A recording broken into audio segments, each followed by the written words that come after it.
ST SC बच्चों के लिए आपको साइकिल के लिए आपको जो है वैध प्रमाण पत्र जो है वो सक्षम पदाधिकारी चाहे CO या SDO से मांगना था, लेकिन वहीं अल्पसंख्यकों के लिए सेल्फ डिक्लेरेशन दिया था। ये क्या दिखलाता है? दिखलाता है कि जो घुसपैठी यहाँ आए हैं उनको प्राइमरी स्टेज पे कोई एक सर्टिफिकेट ऐसा मिल जाए जिसके माध्यम से वो वैधता, नागरिक की वैधता की तरफ आगे बढ़े और आगे बढ़ करके फिर यहाँ की नागरिकता हासिल करें और हमारे संसाधनों पर इस देश को खोखला करने में अपनी भूमिका का निर्वहन कर सकें। झारखंड में एक बार फिर से NRC का मुद्दा गर्म करने की कोशिश हो रही है। किसी माननीय ने कार स्थगन प्रस्ताव लाया है NRC पे। सरकार अभी स्थानीय की परिभाषा नहीं दे पा रही है, विपक्ष कह रहा पहले NRC कर दो। इस बीच पॉपुलेशन का हवाला देके कि भाई आबादी बढ़ गया है, क्षेत्र का विकास कम हो रहा है, लोग कह रहे हैं कि विधायक निधि में भी ज़्यादा पैसा दिया जाए। हमारे साथ विपक्ष के विधायक हैं अमर बावरी। आप लोगों को क्यों लगता है कि NRC जरूरी है? वो भी चुनाव खत्म होने के दूसरे दिन आप लोग को याद आ जाता है कि NRC लागू करना। देखिए, NRC लागू होने से सभी कलर नेशनल सिटीजन रजिस्टर यदि रहे, नेशनलिटी की सिटीजन रजिस्टर रहे सारे देशों में, भारत में भी हो जाए तो इसमें गड़बड़ क्या है?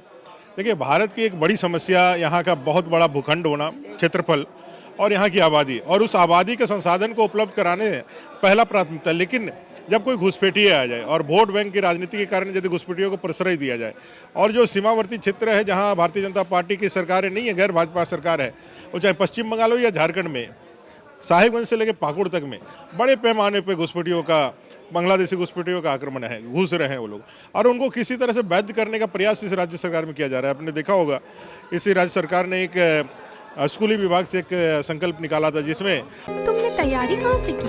NIBM से। मैं NIBM को बधाई देता हूँ। आप जो सपना देख रहे हैं उस सपने को हम दोनों मिलकर पूरा करेंगे। NIBM ST SC बच्चों के लिए आपको साइकिल के लिए आपको जो है वैध प्रमाण पत्र जो है वो सक्षम पदाधिकारी चाहे CO या SDO से मांगना था, लेकिन वहीं अल्पसंख्यकों के लिए सेल्फ डिक्लेरेशन दिया था। ये क्या दिखलाता है? दिखलाता है कि जो घुसपैठी यहाँ आए हैं उनको प्राइमरी स्टेज पे कोई एक सर्टिफिकेट ऐसा मिल जाए जिसके माध्यम से वो वैधता, नागरिक की वैधता की तरफ आगे बढ़े और आगे बढ़ करके फिर यहाँ की नागरिकता हासिल करें और हमारे संसाधनों पर इस देश को खोखला करने में अपनी भूमिका का निर्वहन कर सकते। इसलिए हम लोगों का बराबर से मांग रहा है कि जो भारत के हैं उनके लिए रजिस्टर बनना चाहिए और उनको नेशनलिटी का पूरा पुख्ता ध्यान का होना चाहिए।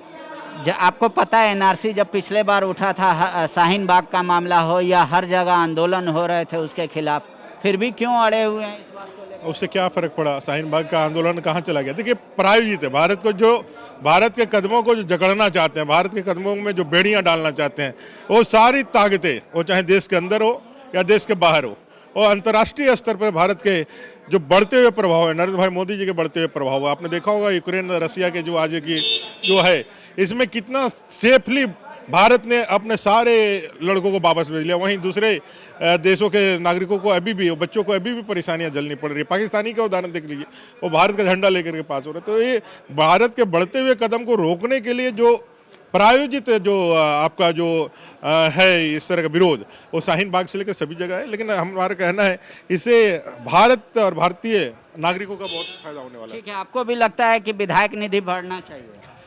देखिए, अगर व्यक्तिगत रूप से और इससे देखें तो एक ऐसा फंड, एक ऐसा मद जो 100% खर्च होता है और अपने क्षेत्र के विकास के लिए खर्च होता है, 100% यदि यूटिलाइजेशन है तो इस फंड का है। इसमें बोल रहे हैं आप लोग GST लग गया और इधर का 8% टैक्स लग गया, 16% कट जा रहा है। तो वैसे तो आप जो खाना खा रहे हैं, चावल का भी रेट बढ़ गया, दाल का भी, पेट्रोल जो गाड़ी भर, तो विधायकों का भी तो सैलरी बढ़ना चाहिए ना? मैं आपको ये कह रहा हूँ कि पहले 1 लाख में जितना हमारा सड़क बनता था, अब वो 1 लाख में उतनी सड़क, 1 किलोमीटर सड़क नहीं बन करके वो हमारे 500-600 मीटर ही हमारी सड़क बन पाती है। 5,000 में पहले जितना राशन आता था, अब वो 10,000 में राशन आ रहा है। तो विधायकों का सैलरी बढ़ना चाहिए कि नहीं?